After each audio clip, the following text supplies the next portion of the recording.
kasih atas waktu yang diberikan atau diluangkan oleh teman-teman untuk menghadiri kegiatan saya yaitu destinasi. Sebelum saya lanjutkan, kita panjatkan puji syukur atas kehadiran Allah Subhanahu wa Ta'ala, atas berkat dan rahmat-Nya lah kita dapat bisa berkumpul di tempat ini. Adapun kegiatan saya ini adalah tentang destinasi budaya positif. Saya berdiri di sini bukan sekedar saya yang pintar di sini, tapi di sini saya berdiri di sini untuk membagi pengalaman saya atau ada materi yang saya dapatkan di guru penggerak tentang destinasi budaya positif. Mungkin teman-teman pernah dengar kata destinasi. Destinasi itu artinya penyebaran. Jadi saya akan menyebarkan materi tentang budaya positif atau membagi materi tentang budaya positif kepada teman-teman. Jadi pernah kita dengar namanya budaya positif? Budaya positif. Belum pernah. Budaya baik. Jadi kata positif kan pernah semua tidak asing di telinga semua apa itu positif. Jadi kalau kira-kira itu positif di benak kita itu kayak bagaimana?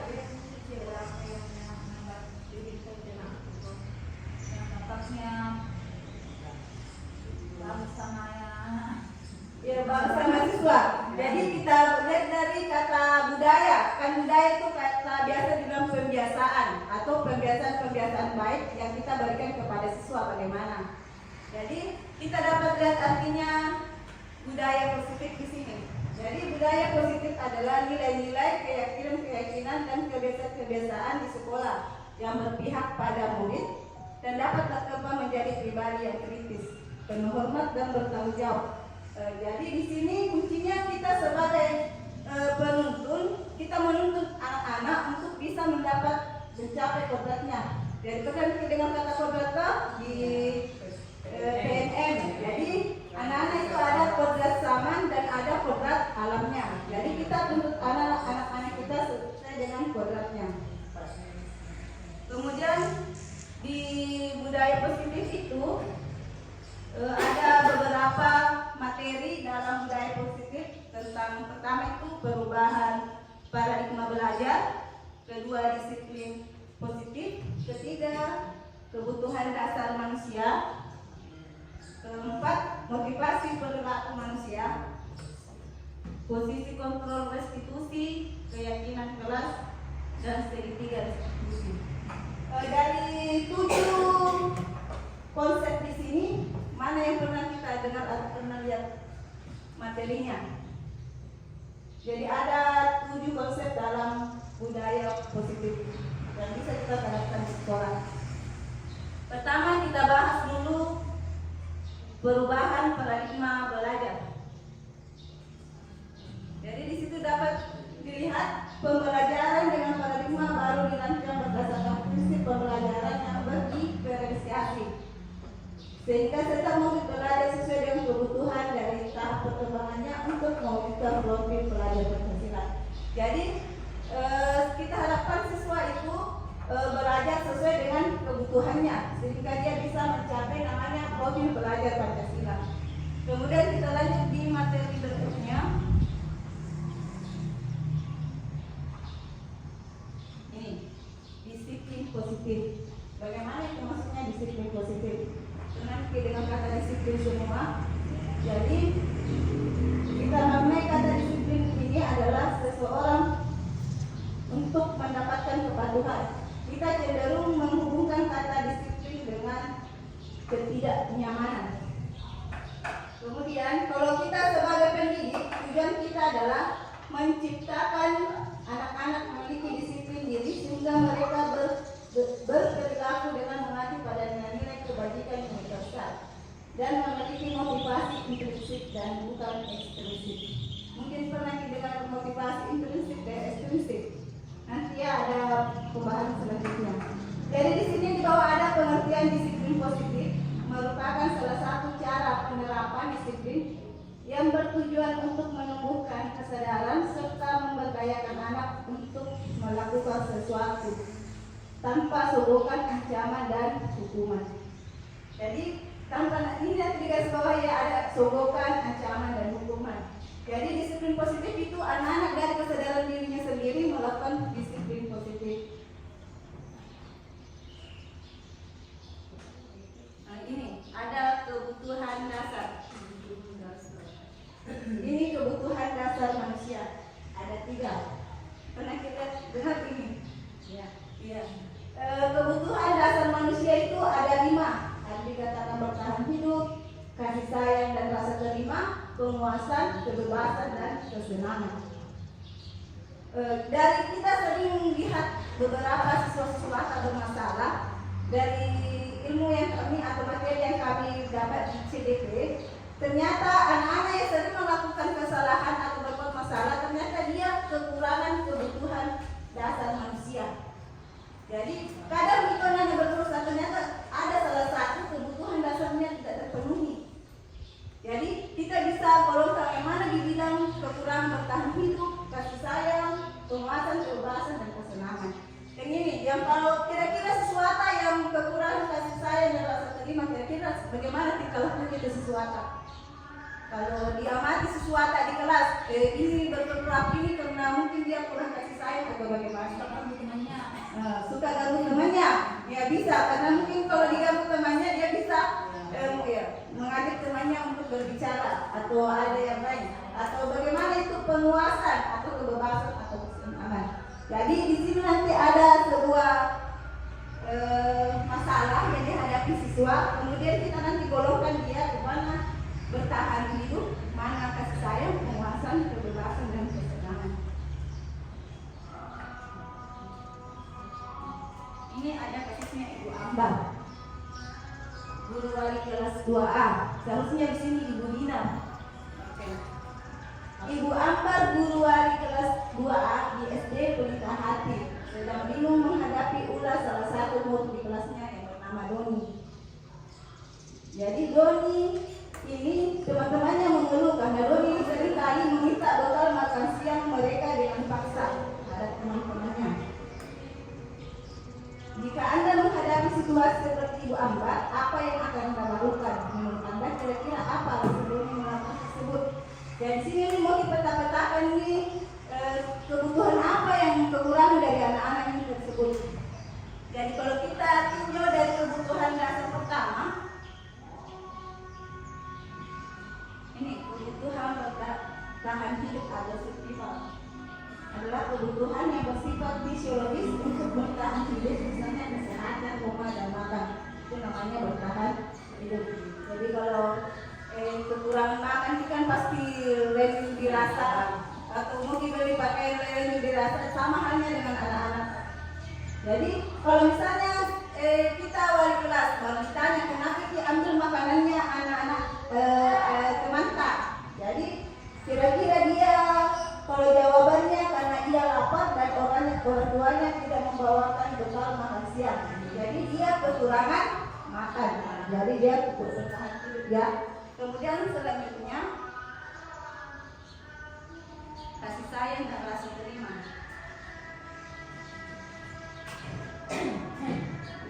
Jika ini ketika temannya melaporkan, ini jawabannya tindakan apa pada gurunya, dan gurunya memberitahu orang tuanya sehingga orang tuanya jadi memperhatikan dia. Jadi ini tadi yang kurang kasih sayang, misalnya tadi mengambil bekalnya, kemudian siswa tersebut melapor ke guru, kemudian guru melapor ke orang tuanya, jadi dia bisa dapat kasih sayang di rumahnya kalau dituduh atau bagaimana bentuknya, sehingga dia bisa berbicara dengan orang tuanya. Jadi itu maksudnya dari kurang kasih sayang.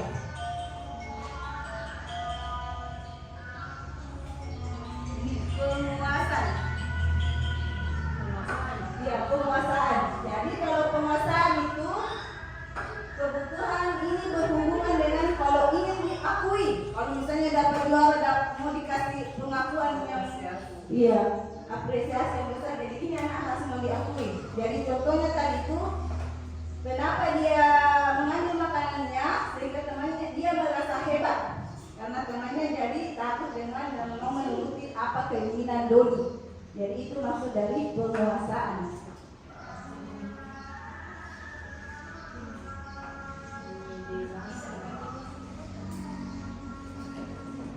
Kemudian kebebasan. Jadi bila Doni merasa bosan dengan bekal makanan yang dibawakan ibunya dari rumah karena ibunya selalu membawakan bekal yang sama. Jadi dia butuh kebebasan, misalnya harus berubah-berubah makanan atau bekal yang diberikan oleh orang tuanya. Jadi dia butuh kebebasan.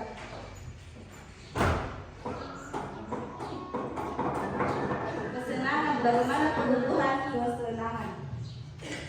Jadi kalau kesenangan itu dia iseng melakukan atau mengganggu temannya, kemudian dia bisa melihat ekspresi wajahnya temannya. Ada kan mengganggu temannya supaya dia apa itu masuk dalam kesenangannya.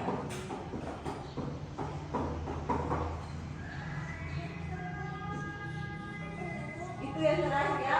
Jadi kita bisa lihat atau amati siswa-siswa di kelas. Kalau ini ternyata ini bertingkah laku seperti ini, berarti dia kekurangan kebutuhan apa? Jadi bisa kita tangkap sebenarnya. Jadi ada salah satu siswaku, kalau saya perhatikan ya dia kurang kebutuhan kasih sayang. Ada juga salah satu siswaku dia mau diakui atau penguasaan. Jadi kita lanjut di materi itu motivasi perilaku manusia. Ada dikatakan motivasi perilaku manusia. Apa itu motivasi? Motivasi merupakan dorongan yang timbul pada diri seseorang secara sadar atau tidak sadar untuk melakukan suatu tindakan dengan tujuan tertentu.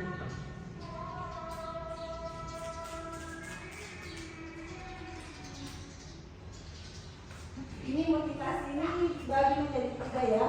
Ada menghindari ketidaknyamanan dan hukuman. Jadi murid melakukan disiplin diri karena ia takut dihukum. Jadi kalau misalnya ada sesuatu kayak disuruh berbaris apa, tapi dia berbaris karena dia takut dihukum. Jadi dia dapat motivasinya itu dari luar atau motivasi ekstrinsik. Kemudian ada yang kedua mendapatkan imbalan atau penghargaan dari orang lain. Ini melakukan motivasi disiplin mendapat imbalan supaya dia dapat melakukan sesuatu. Dia juga masuk motivasi ekstrinsik. Misalnya kalian itu kalau di kelas kita kasih hadiah sesuatu, ternyata dia itu masuk di motivasi ekstrinsik karena dia melakukan sesuatu karena dia butuh imbalan. Jadi yang ketiga itu menghargai nilai-nilai kebajikan sendiri, di mana murid melakukan disiplin diri karena sadar akan nilai kebajikan dirinya atau motivasi ekstrinsik. Jadi dari ketiga ini kita harapkan yang mana? Yang intrinsik kah, ekstrinsik kah? Intrinsik. Ya, seharusnya kita mau menimbulkan motivasi anak untuk melakukan hal-hal positif atau belajar di sekolah itu dengan motivasi intrinsik. Jadi kalau kadang kita kasih hadiah atau anak ternyata itu apresiasi istilahnya, ternyata itu tidak bagus. Dia memang bagus tapi jangka pendek. Kalau itu saja tidak ada hadiah dikasih, maka kadang malas untuk melakukan sesuatu. Jadi yang kita harapkan sebenarnya adalah motivasi intrinsik. Jadi sama halnya yang saya lakukan kalau ada kegiatan-kegiatan yang saya lakukan di kelas atau game, karena saya memberikan anak-anak hadiah. Ternyata setelah saya belajar tentang ini budaya positif, ternyata hal yang kita lakukan kurang tepat. Ternyata dia itu berdampak pendek. Memang berdampak untuk anak-anak untuk melakukan sesuatu, tapi dia berdampak pendek, tidak panjang. Misalnya dia setelah kita tidak kasih hadiah, tidak bisa melakukan atau tidak mau melakukan hal tersebut. Kemudian, jadi kita harapkan kita bisa menimbulkan motivasi intrinsik anak-anak. Jadi kita berharapnya bagaimana caranya supaya kita bisa meningkatkan motivasi intrinsik untuk anak-anak. Sama halnya dengan kita. Kita tidak boleh berhenti belajar. Bagaimana caranya supaya kita terus belajar atau memotivasi diri kita sendiri untuk tetap belajar.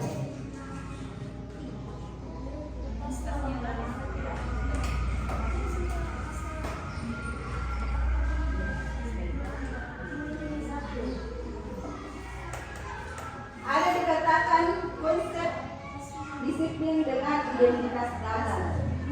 Jadi ini ada hubungan dan penghargaan. Ini tadi yang bilang ada apresiasi.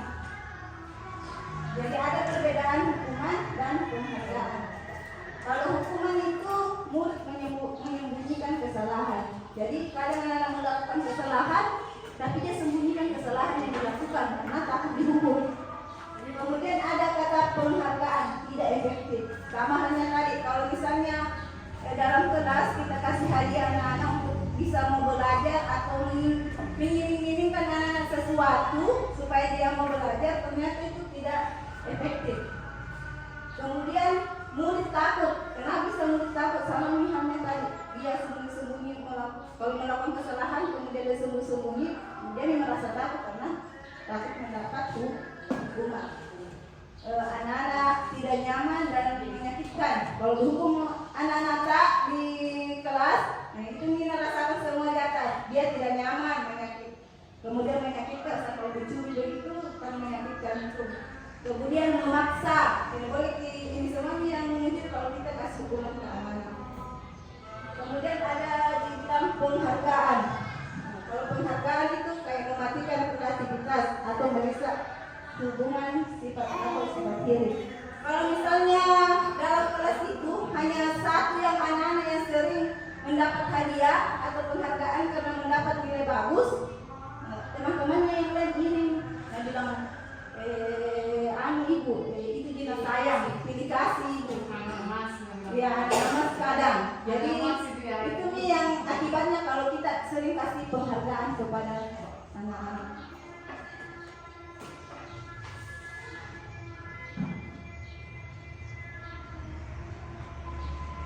Ini pendekatan sebuah cara untuk menanamkan disiplin positif karena ada materinya pendekatan ini.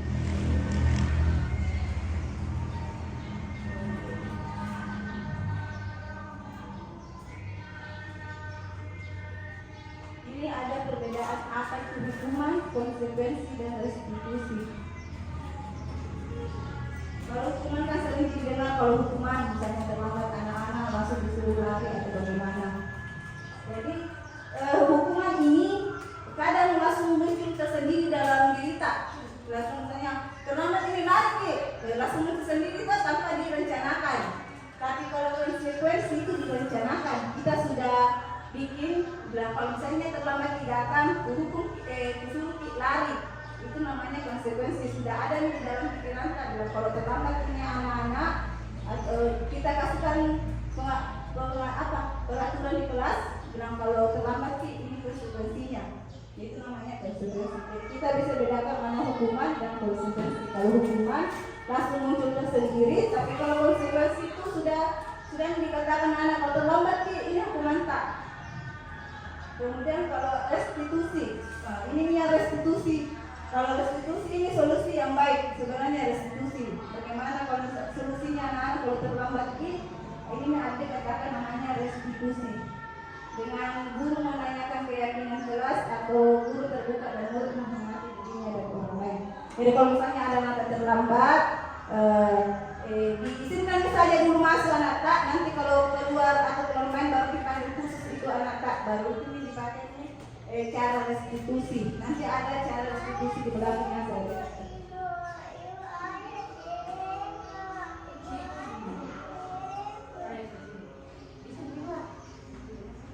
Ini 5 posisi kontrol restitusi. Jadi yang mana di sini semua kalau di kelas tak? Yang mana ada penghukum, pembuat rasa bersalah, teman, pemantau atau manajer. Yang mana di sini? Tapi kita ibu bilang yang mana di sini biasanya kita lakukan? Kalau saya sih ya tergantung. Tergantung. Iya, maksudnya tergantung situasi di mana. Jadi kadang bisa sebagai teman, bisa sebagai penghukum, manajer, tergantung. Kalau saya. Kalau kita ibu siapa? Kira-kira kita masuk di mana? Di mana suka pembuat rasa bersalah kah, teman, pemantau atau manajer? Sama sesuai dilihat kondisinya bagaimana bisa jadi teman atau pemantau, penghukum atau pembuat rasa salah. Iya. Jadi tergantung dari situasi anak-anak melakukan kesalahan apa ya.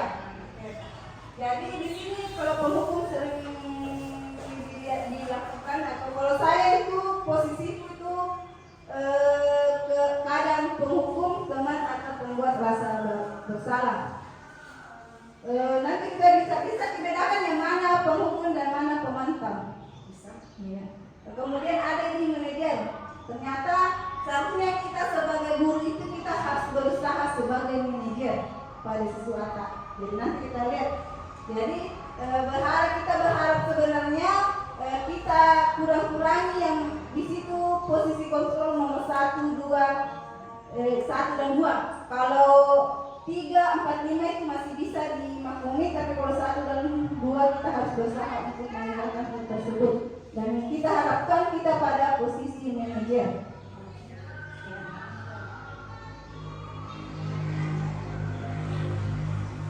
Ini yang ada di sini membuat rasa bersalah. Bagaimana sebenarnya atau kata-katanya kalau kita buat anak rasa bersalah.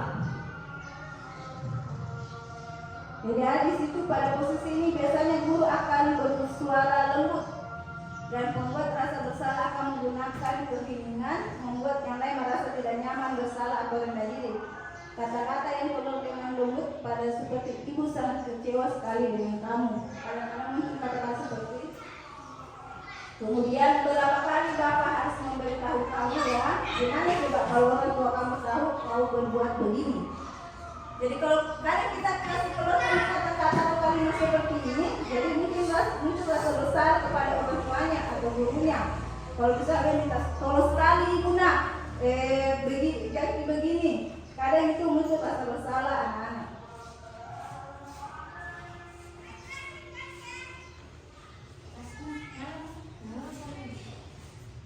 Kemudian ada dibilang seorang penghukum bisa menggunakan hukuman fisik atau verbal maupun verbal. Jadi penghukum itu kadang kita sering memberikan hukuman fisik atau hanya dengan melalui kata-kata. Yang ini yang sering muncul, yang sering katakan, kita katakan adalah patuhi aturan saya atau awas kamu selalu saja salah, kemudian pasti selalu berakhir selesai. Jadi ini semua penghukum dalam bentuk verbal dengan kata-kata yang kita berikan kepada anak-anak. Jadi kalau merasa kita keluarkan kata-kata begitu mungkin kita untuk coba deh. Saya juga belum berusaha untuk menerapkan hal tersebut di posisi manajer. Kalau dalam posisi teman, kira-kira kata-kata begini mungkin yang pernah kita katakan. Kayak aku lagi sama sesuatu ya. Ayo bantulah demi Bapak ya. Kemudian ayo ingat tidak bantuan Bapak selama ini. Kemudian yang sudah kali ini tidak apa-apa, nanti Ibu bantu bereskan.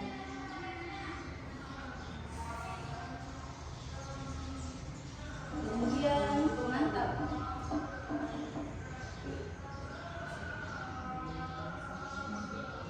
Ini tadi berhubungan dengan pada saat kita mengawasi, kita bertanggung jawab atas perilaku orang-orang yang kita awasi.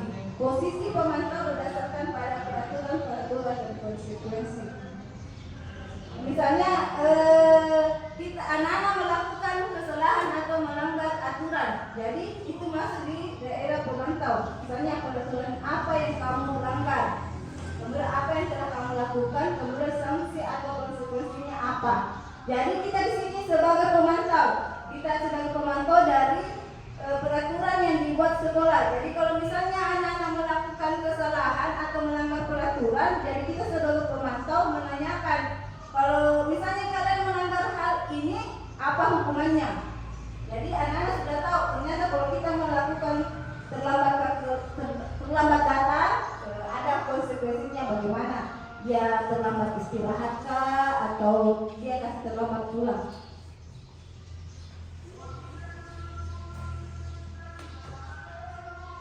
Ini yang posisi manajer yang dimaksud.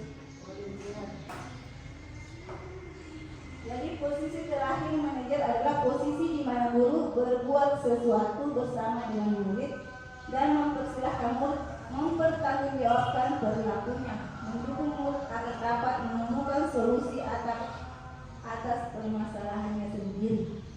Jadi kalau misalnya ada anak-anak merusak barang temannya, kemudian kita tanya alasan anak-anak tersebut kenapa melakukan merusak barang temannya, kemudian kita bagaimana solusinya supaya barang-barangnya temannya ini bagus. Jadi kita juga kasih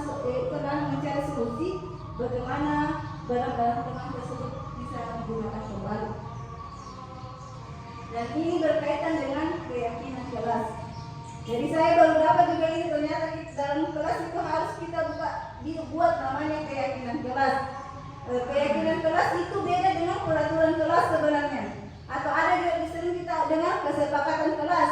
Ternyata beda juga. Beda keyakinan kelas, beda kesepakatan kelas, dan beda peraturan kelas. Kalau biasanya peraturan kelas kan kita yang buat. Kalau keyakinan kelas dibuat bersama-sama siswa. Ada nanti materinya.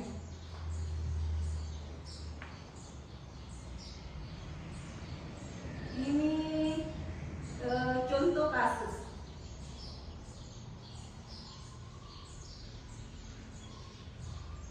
Kasus siswa terlambat mengikuti upacara. Jadi ada beberapa kasus. Kalau misalnya penghukum, di situ bisa kita lihat sama-sama. Kalau penghukum itu bagaimana kata-kata yang kita keluarkan, kemudian pembuat merasa bersalah dan sebagainya. Kemudian kalau penghukum bagaimana akibatnya bagi siswa kalau kita sering hukum siswa. Yang di bawah ada itu hasilnya, kemungkinan mulut marah dan mendendam atau memiliki sifat dendam kalau kita sering hukum siswa. Jadi kadang itu nancap ni kan anak tak sebagai silbal cap-cap ni karena bagaimana kalau kita sering hukum anak-anak. Jadi kemudian membuat rasa bersalah. Kalau kita sering buat rasa bersalah anak-anak, ini yang kita di bawah hasilnya bagaimana? Murid akan merasa bersalah dalam mengecewakan ibu atau bapak gurunya. Murid akan merasa menjadi orang yang gagal dan tidak sanggup membahagiakan orang lain. Jadi ini yang rasakan siswa-siswa kalau kita buat dia menjadi pembuat rasa bersalah. Kemudian sebagai teman, karena akan tentang di posisi teman. Jadi bagaimana kalau di posisi teman atau hasilnya bagaimana murid kita kalau kita pada posisi sebagai teman, di mana murid akan merasa senang dan akrab dengan guru. Ini termasuk dampak yang positif, hanya saja sisi negatif murid menjadi tergantung pada guru tersebut. Bila ada masalah, dia merasa bisa mengandalkan guru tersebut untuk membantunya. Jadi ada dampak positifnya kalau kita sebagai teman terhadap murid, tapi ada juga namanya dampak negatifnya bagaimana. Jadi kalau misalnya dampak negatifnya itu kalau kita akan sama murid, kemudian kalau murid tersebut melakukan kesalahan, jadi Nabi begini, tenang kita karena ada si guru ini yang bisa membantu atau memberikan solusi. Jadi dia merasa kalau masalahnya acuh tak acuh karena dia berharap pada guru tersebut. Jadi itu dampak negatifnya. Meskipun juga ada dampak positifnya juga untuk kita. Itu murid.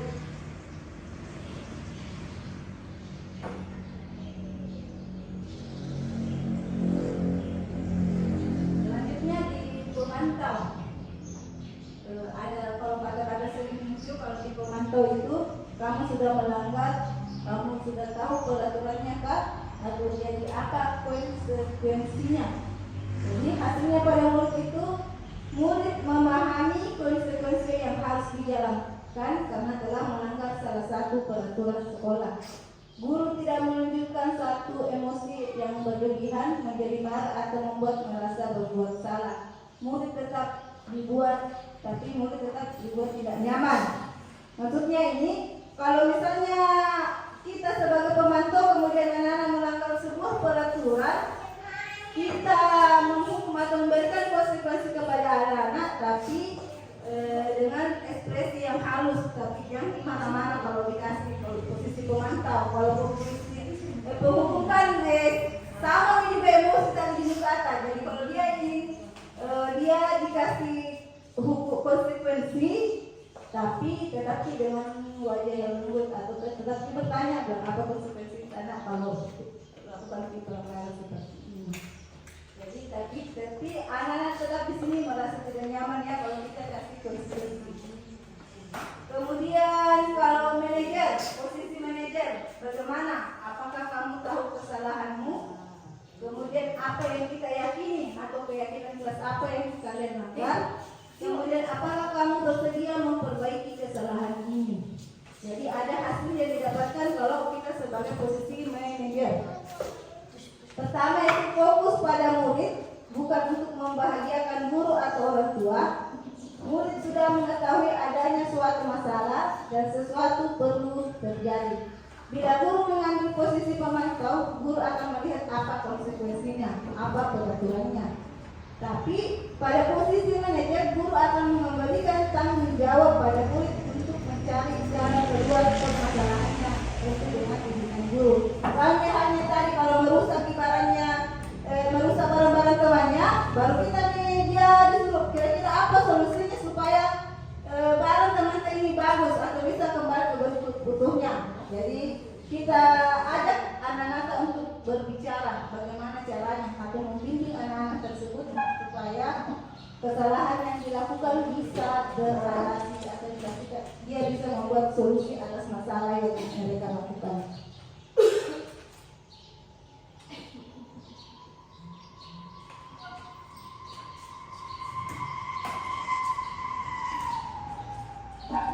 Ini namanya keyakinan kelas. Apa itu keyakinan kelas? Mengapa keyakinan kelas yang dibuat bukan peraturan kelas? Tapi dalam sebuah kelas itu bisa juga ada keyakinan kelas dan ada juga peraturan kelas. Jadi mengapa kita memiliki peraturan tentang ini contohnya? Mengapa kita memiliki peraturan tentang penggunaan apel saat kena roda 2 atau mengapa kita memiliki peraturan tentang penggunaan masker dan digital? Jadi ini salah satu pertanyaannya.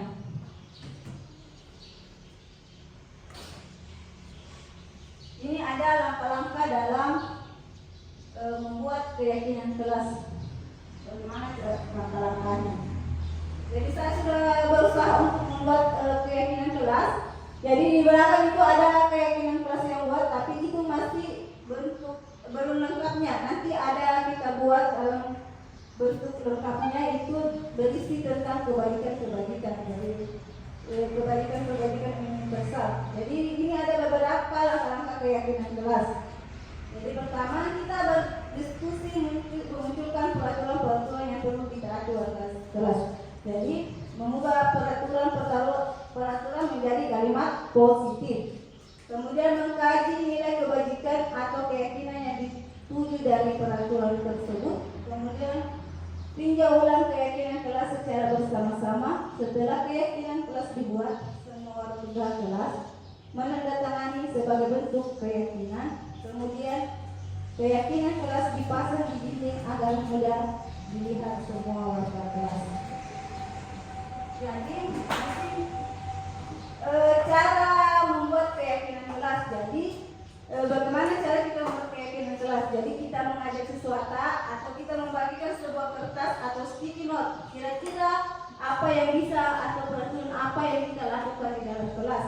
Jadi saya sudah buat sama siswaku ini. Jadi saya tanya kira-kira peraturan apa yang tidak boleh kita lakukan di kelas.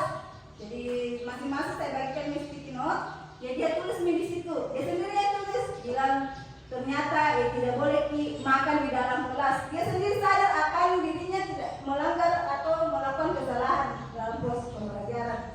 Tidak boleh diganggu teman tak. Ternyata dia sendiri yang ganggu temannya. Dia sadar akan hal tersebut. Jadi masing-masing sudah ada pendapatnya. Kemudian itu harus saya kasih juga dia masing-masing untuk tanda tangan di situ keyakinan kelas. Tapi itu masih dalam bentuk peraturan-peraturan, belum dimasuk dalam bentuk positif. Jadi tugas tak bagaimana mengkaji atau mengkaji peraturan yang dibuat anak-anak menjadi dalam bentuk kalimat positif, kemudian kita ubah ke dalam kebajikan atau nilai-nilai kebajikan di dalam kelas.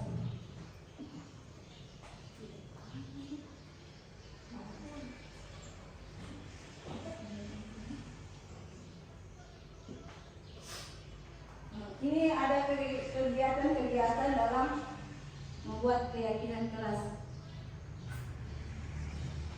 Berdiskusi mengenai peraturan yang perlu disepakati, merumuskan peraturan atau menjadi keyakinan. Kemudian melibatkan siswa membuat dan menempel keyakinan di kelas.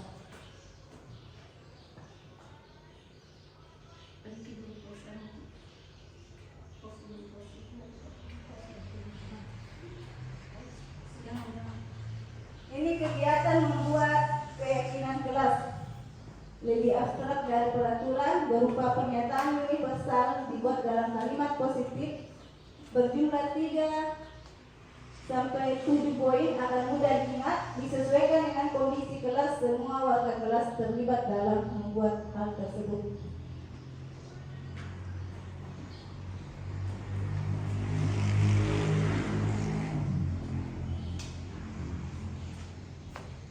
Jadi ada teman saya kasih lihatkan keyakinan kelas yang sudah saya buat.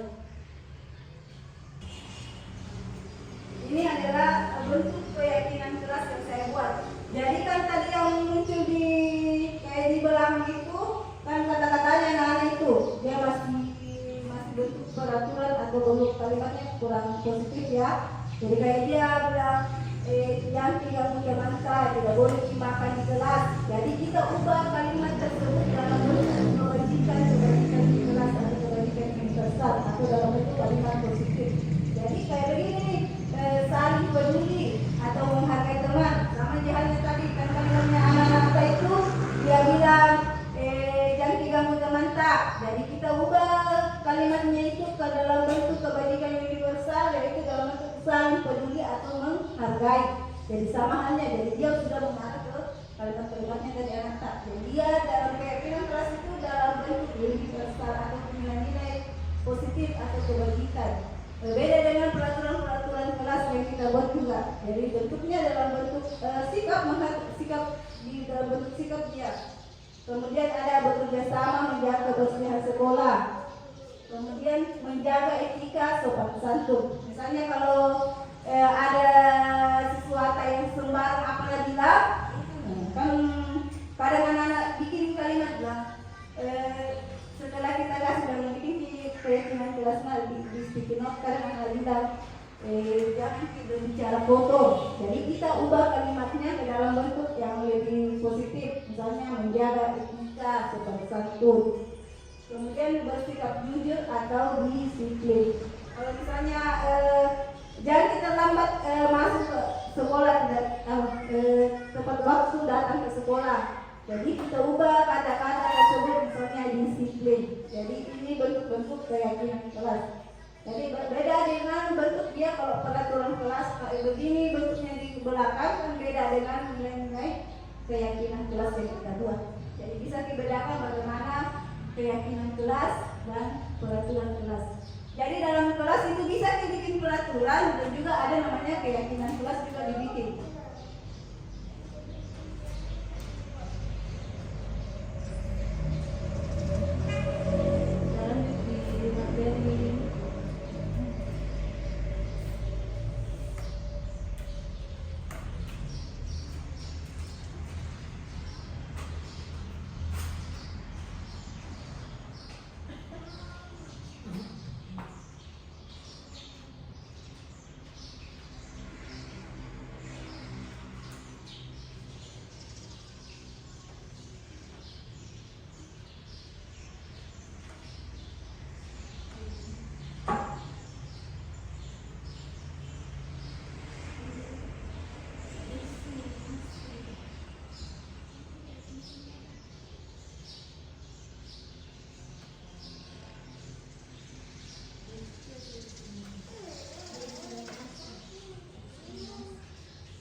Tadi yang segitiga restitusi. Jadi kalau ada siswata berbuat masalah atau kesalahan yang dibuat, kita berusaha untuk melakukan namanya segitiga restitusi. Jadi kita di sini berada di posisi manajer. Jadi kita berusaha di sini sebagai posisi manajer untuk mengatasi masalah yang dilakukan anak-anak. Jadi segitiga restitusi ini dibagi dalam 3 tahap. Yang pertama adalah menstabilkan identitas. Bagaimana kalau menstabilkan identitas? Kemudian yang kedua adalah validasi tindakan yang salah. Kemudian menanyakan keyakinan. Jadi itu tadi dibilang sebelum kita melakukan segitiga restitusi, kita harus membuat dulu namanya keyakinan kelas. Karena ujung-ujungnya kita akan menanyakan keyakinan kelas untuk mengatasi solusi anak-anak.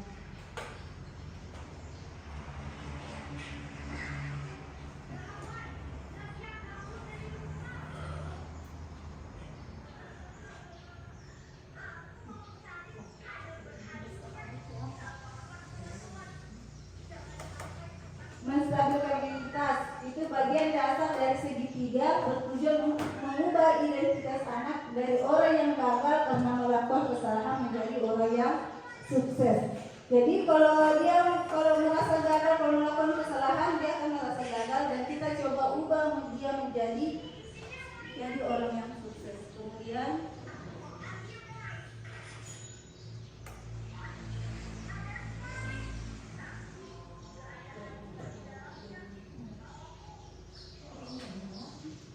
Kemudian menstabilkan identitas. Jadi bagaimana itu menstabilkan identitas? Kita kadang bertanya kepada anak-anak kalau dalam posisi menstabilkan identitas itu kita kadang berbuat salah itu tidak apa-apa. Tidak ada manusia yang sempurna. Saya juga pernah melakukan kesalahan seperti itu. Jadi kalau misalnya anak-anak melakukan kesalahan, tidak langsung dipojokkan itu anak-anak. Tapi kita tanya saja, bilang, kita memang misalnya mengganggu temannya. Jadi kita bisa tanyakan, bilang, atau dia makan di dalam kelas. Jadi bisa ditanyakan, bilang, kalau tidak apa-apa, jadi memang makan itu kebutuhannya manusia. Tapi kita harus lihat di mana tempatnya atau waktu kita untuk makan.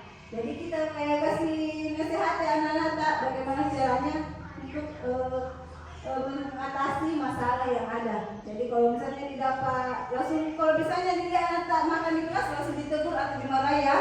Tapi kita ambil waktu luang, bagaimana caranya diajak teman-teman untuk bicara dengan baik-baik menggunakan segitiga restitusi ini. Tapi jangan langsung tegur anak tak di kelas.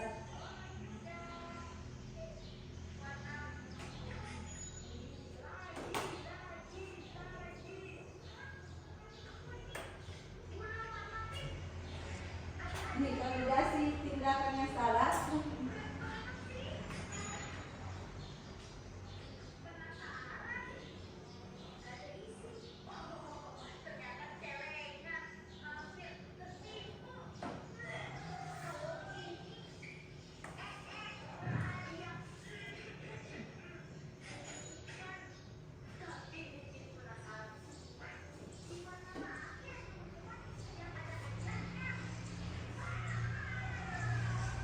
Langkah yang ketiga itu dia menanyakan keyakinan kelas. Jadi setelah anak-anak melakukan kesalahan, kita kaitkan dengan keyakinan kelas yang mereka buat. Misalnya kalau tadi tidak boleh makan, tidak makan di kelas, kita tanya, bilang kira-kira keyakinan kelas apa yang kita langgar? Nah, karena ujung-ujungnya kan dia yang buat itu keyakinan kelas, dia yang melakukan. Jadi kita tanya, kira-kira keyakinan kelas apa yang kita langgar ini?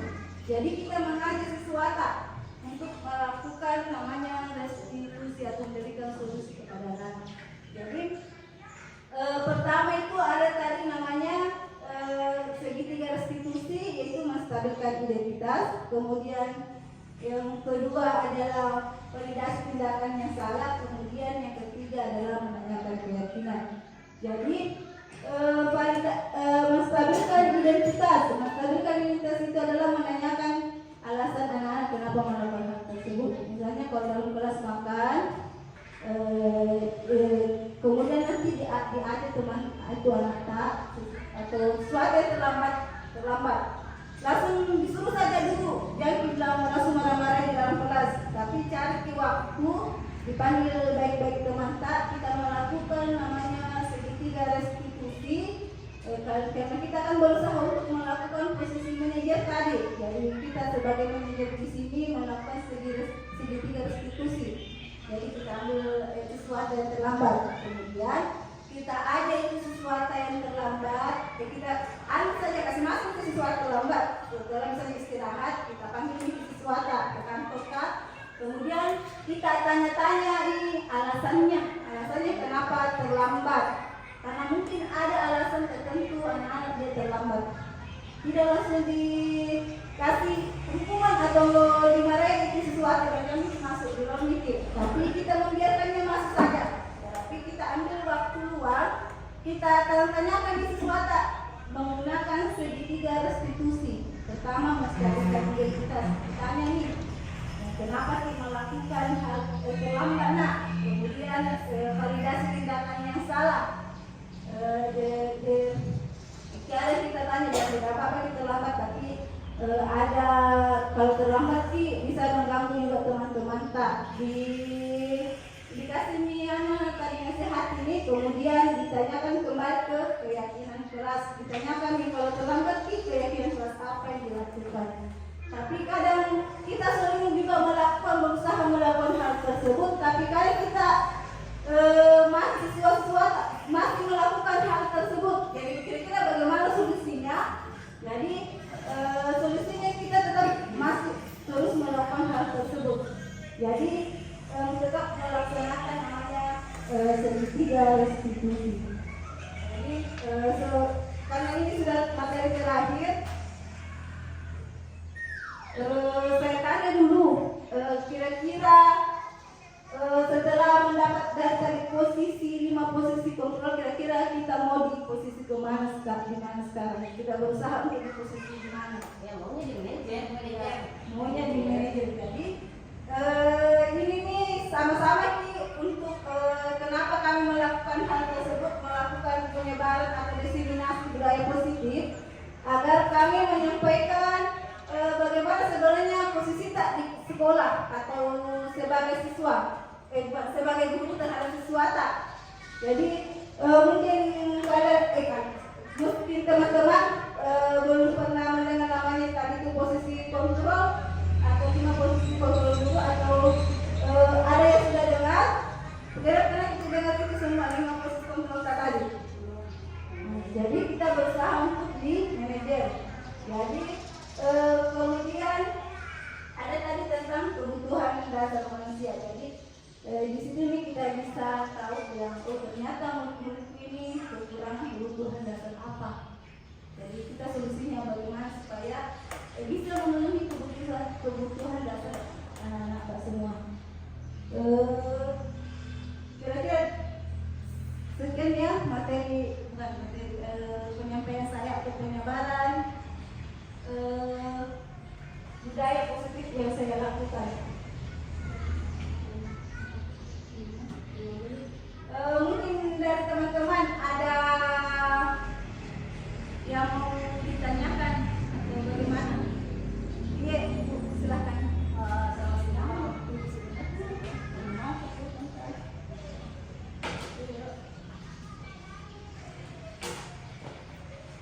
Assalamualaikum warahmatullahi wabarakatuh.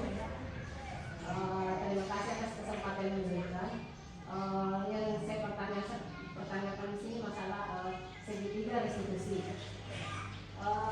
Pada dasarnya segitiga restitusi itu apa? Terus yang kedua, siapa-siapa saja yang dilibatkan dalam segitiga restitusi ini. Terus yang ketiga, ketika terjadi segitiga restitusi, adakah target? Maksudnya targetnya batasan berapa kali harus dilakukan segitiga restitusi terhadap anak tersebut? Terima kasih. Assalamualaikum warahmatullahi wabarakatuh. Oke, terima kasih atas pertanyaan yang diberikan. Pertama tadi apa itu segitiga restitusi? Ya, segitiga restitusi adalah suatu solusi yang dikeluarkan yang digunakan untuk menghadapi suatu solusi untuk menghadapi anak-anak yang melakukan kesalahan atau berbuat masalah. Jadi ini adalah cara di mana posisi kita sebagai posisi manajer untuk melakukan segitiga restitusi tersebut. Jadi tadi ada 3 cara untuk melakukan. Pertama, menstabilkan identitas, validasi tindakan yang salah, dan menanyakan keyakinan jelas. Kemudian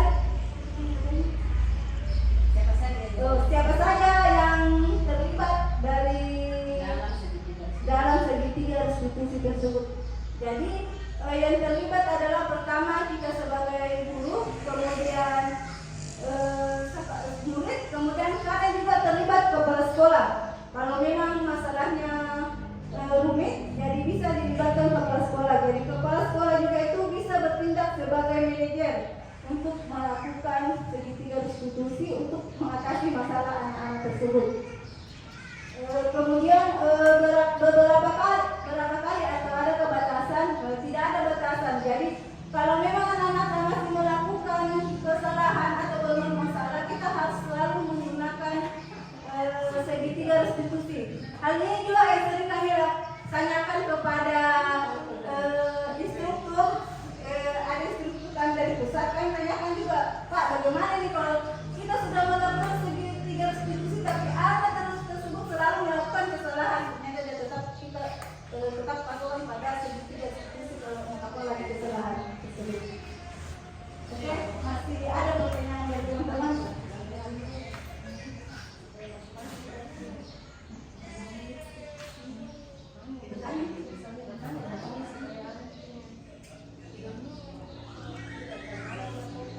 Ya, kalau ada lagi pertanyaan dari teman-teman yang mau ditanyakan, karena sudah tidak ada pertanyaan dan pertanyaan tadi sudah diborong sama salah satu teman kita Lumario dengan 3 pertanyaan diberikan.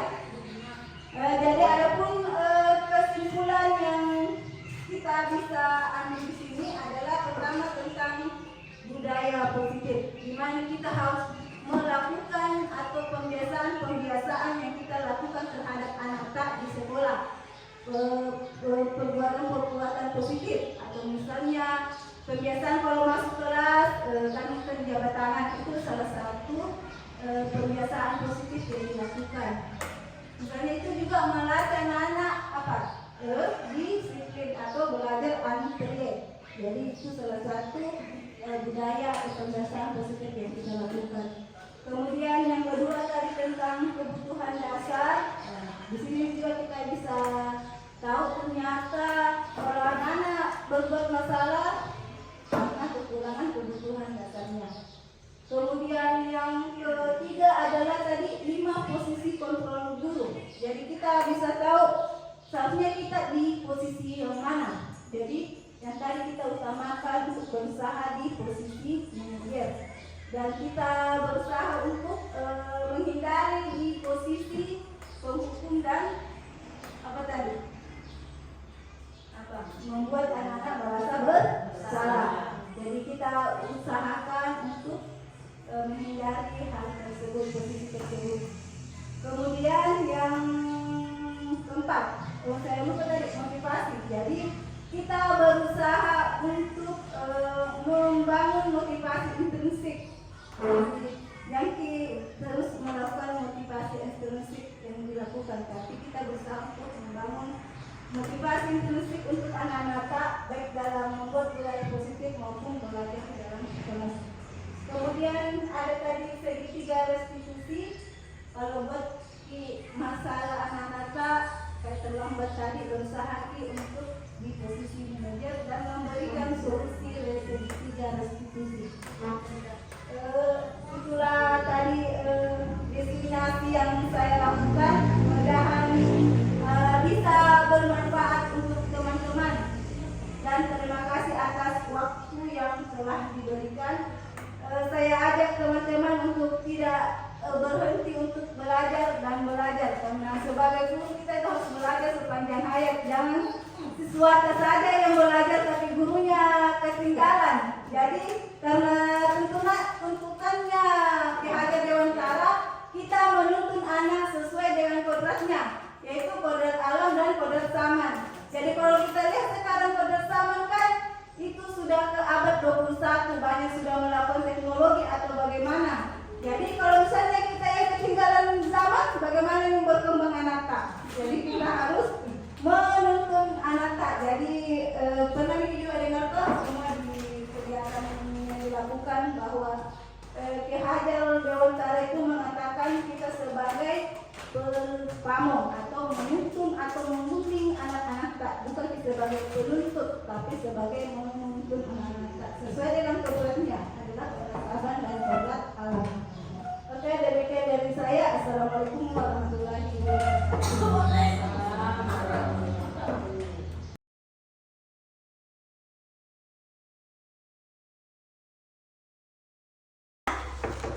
Waalaikumsalam. Mas Sakira, sudah makan? Sudah. Ya, bagaimana kabarnya ini hari? Baik, Bu. Ya. Kira-kira Sakira ibu panggil karena apa? Karena merusak peraut aura, Bu. Kenapa bisa perat orang bisa rusak? Jatuh. Jatuh. Perbuatan Sakira yang merusak perat aura itu perbuatan baik atau salah? Salah. Salah, iya. Oke, perbuatan salah. Jadi semua orang pernah melakukan kesalahan, seperti juga ibu pernah melakukan kesalahan. Kira-kira perawat aura ini kalau mau diperbaiki bagaimana caranya? Dilem. Dilem? Iya. Bisa juga dilem, tapi bisa juga langsung ditempel saja. Kira-kira bagaimana caranya? Ya, sudah bagus ya. Masih ingat dengan keyakinan kelas kita? Ingat. Ingat apa saja? Tanggung jawab sama. Sama apa? Menghargai teman. Iya, menghargai teman. Jadi kalau kita mau ambil barangnya temannya harus kita minta izin. Kemudian kalau mau minjam barangnya temannya juga harus dijaga, jangan sampai rusak. Oke? Sekarang kita panggil Aura dan kamu bisa minta maaf sama Aura. Oke? Waalaikumsalam. Sini anak Aura duduk. Ya, Sakira. Tadi Sakira merusak perut Aura ya? Iya. Iya. Ya, sekarang bagaimana Aura caranya? Tadi yang bilang? Peraut sama. Lihat sudah merusak ya. Iya. Apa ya? Ya, sekarang bagaimana saling dulu? Ya, jadi sudah berteman kembali ya? Iya. Oke, sekarang kembali ke kelasnya. Oke, saling dulu.